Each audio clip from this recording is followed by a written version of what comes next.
I spent quite a few videos explaining the benefits of proportional representation and the parliamentary system, but inevitably people started to ask me this: what about Israel? Well, a lot of people can't swallow the idea that Israel actually has a highly representative electoral system. Firstly, I want you to consider the confounding variable problem. So whatever problems you see in Israeli politics probably was not caused by its electoral system. Just do a thought experiment. If Israel had a different system and one party had a majority of the seats in the Knesset, what would things look like? I'll leave the thinking to you. But I'm not talking about Israel today. It's an emotionally charged topic right now, and I want to separate it with the educational topics on electoral systems. They aren't the same vibe. So next time I'll give you my updated thought on Israel. But today, allow me to focus on the mechanism of my favorite political system, which is a combination of a parliamentary system and a proportional representation system. Some scholars also call such a system consensus democracy. So firstly, the parliament is elected using a proportional electoral system, which means a party's seat share is very close to its vote share. If you earn 20% of the votes, you may not always get 20% of the seats, but probably no less than 15-16%. As I mentioned last time, such an arrangement makes it really easy to form new parties. As long as you have a policy platform or a team of candidates that appeal to a significant share of the population, you can go for it. In Netherlands, for example, their tiny parliament has 14 parties. Of course, that means no party is guaranteed to pass their bills. They have to seek consensus from at least a few other parties. And of course, they may seek different partners for different bills. So I talked about how that uncertainty is a super effective safeguard against the tyranny of the majority, because the winners today can be on the losing side next week. But another benefit I haven't talked about is to promote something called cross-cutting cleavages. These days I hear a lot of people say, how is America gonna heal after all this? That's a valid concern. Countries with such polarization normally take a long time to reconcile.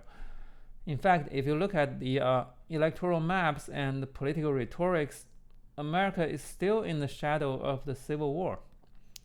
Or if you look at the Northern Ireland conflict, how long did the Protestants and the Catholics hate each other?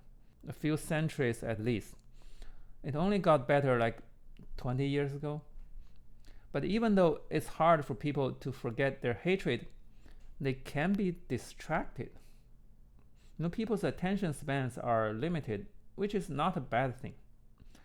When you have so many parties, you fight different enemies on different topics. And after a while, people will realize that anyone can be a rival, but also anyone can be a friend, depending on the context. So after a while, the them-us mentality may be blunted. In other words, a party system like this cut across the main political camps and give people a chance to express their cross-cutting cleavages. So look, this is the Northern Ireland Assembly, the legislature of the province. They still have a main social divide, of course, but they also have a whole bunch of parties and a grand coalition, thanks to their proportional electoral system. If they had kept their old first-past-the-post system, I can't imagine how bad things would get. So this is a graph in my book showing the largest party's vote share and seat share before and after they adopted the proportional system, which is called a single transferable vote system. So before the reform, not only the largest party was dominant, but its seat shares were way higher than its vote shares because the first-past-the-post system reward large parties. So it's a vicious circle, right? Because large parties benefit from disproportionality, voters are more likely to vote for large parties to not waste their votes. So the large parties become even bigger until small parties disappear. And to break up that equilibrium, you just have to change the system. But having proportional representation, in my view, is not good enough. What about the president? You can't elect a president proportionally, right? So it's just one person. He or she is only voted in by a part of the country. So first, even if the parliament reaches a nice bill that reflects the consensus of multiple parties, the president can just veto it. Maybe because the bill benefits some groups that will never vote for this specific president. Of course, not all presidents have veto power, depending on the constitution of the country. But even if a president can't veto a bill, they can still try not to enforce it. The president controls the executive branch, remember? So if they pull resources from enforcing a bill, what are you going to do? Or better still, if the president actively breaks the law, does that ring a bell? That's why a lot of scholars think that a proportional representation system goes better with a parliamentary system, where the parliament itself controls the executive branch. So not only the parliament, but also the executives are consensus-based. So which countries satisfy these criteria? I can't find a single map, but you can combine these two maps. So just look for countries that are one of these three colors in the top map, but one of these three colors in the bottom map. It's a little confusing, I know. You're looking for the intersection of the two sets. So you'll see that most of the cases are in Western Europe. Other examples include South Africa, New Zealand, Israel, and surprisingly, Iraq. I know, because of the Iraq war, most people's first reaction would be, oh shit, we don't want the Iraqi system. But let me ask you, when was the last time you hear about Iraq in the news?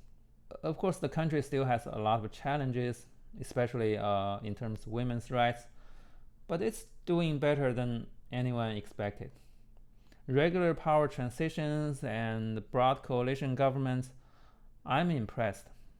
If Iraq had a dominant majority party or a strongman president, their fate would be way more complicated.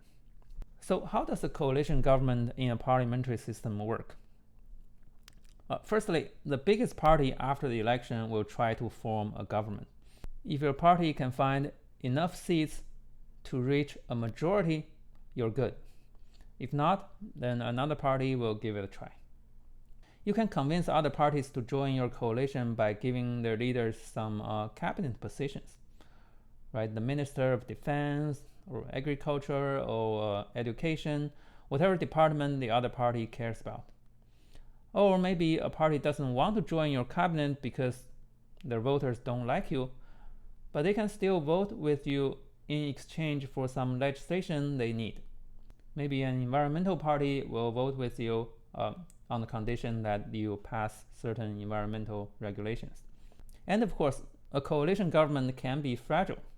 At any time, if a majority of the parliament vote to remove the prime minister, they will have to leave. It doesn't matter if they broke the law or not. It doesn't matter if the economy is good or bad. As long as the majority of the parliament vote to let you go, you're gone. And then another party may try to form an alternative coalition. Oh well, in Germany, it's a little different. You have to find an alternative coalition before you fire the PM. So every country does things slightly differently. But in most parliamentary systems, the parliament can totally fire the PM first and then worry about the alternative coalitions after. So what if no party can form a coalition?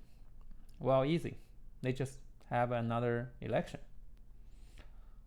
So yes, this kind of systems normally have more frequent elections, which may not be a bad thing. If you don't want it to be too frequent, you can always add additional constraints, like the German system. But the general rule of thumb in these systems is that the executive branch is also accountable to more than one party.